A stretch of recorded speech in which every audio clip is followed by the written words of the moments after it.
We've been having these conversations, lots of conversations. Yes, Dr. Oteng Kumah, briefly from you, what do you think we should do differently? Well, thank to all of you, the panelists, and I think Prof's diagnosis spot on. I think that clearly what I would characterize our current situation is that we are an economy who is living beyond its means.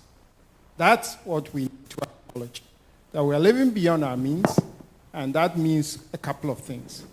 One, we have to go back to basics. How do we come back and live within our means? And that's why this talk of the IMF, although new, as some of you have said, is not new. What will it do? It will allow us two things. One, and I think Prof has talked about it, it'll allow us credibility. But it will also allow us the discipline which, unfortunately, we have not been able to impose on ourselves. Now, I need to be quite frank with you because we may be disappointed. Because although they may be looking at the country, Ghana, the prescriptions might turn out to be the same as we've done 17 times.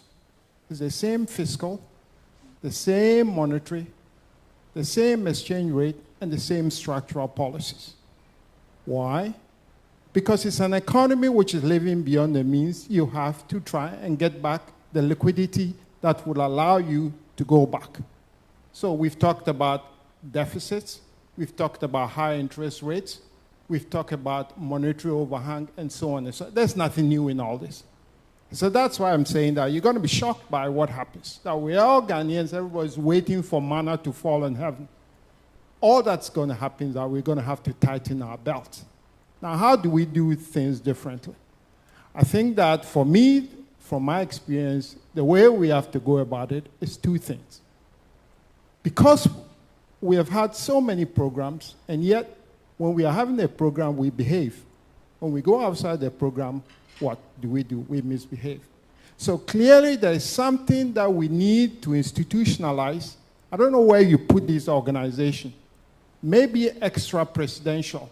That says after a program, although the Ghanaians, they will have the authority to look at the fiscal program and ensure that all the targets are met. That, to me, is our major problem. Most Ghanaians will say, well, we cannot have a body that's non-elected supervising our things. Well, I'm afraid the 17 times experience suggests that we need to think very seriously about that. The second thing has to do with this whole domestic liquidity. Everybody's been talking about the exchange rate. I think it's an important conversation that I think we need to have now. And I've been discussing this with some of my colleagues. Why is the exchange rate moving the way it's moving? It's because, as Professor said, the underlying fiscal deficit and so on creates a momentum where we borrow, either domestically or abroad, and then that creates this liquidity problem. And over time, we import a lot, and therefore this has effect on the exchange rate.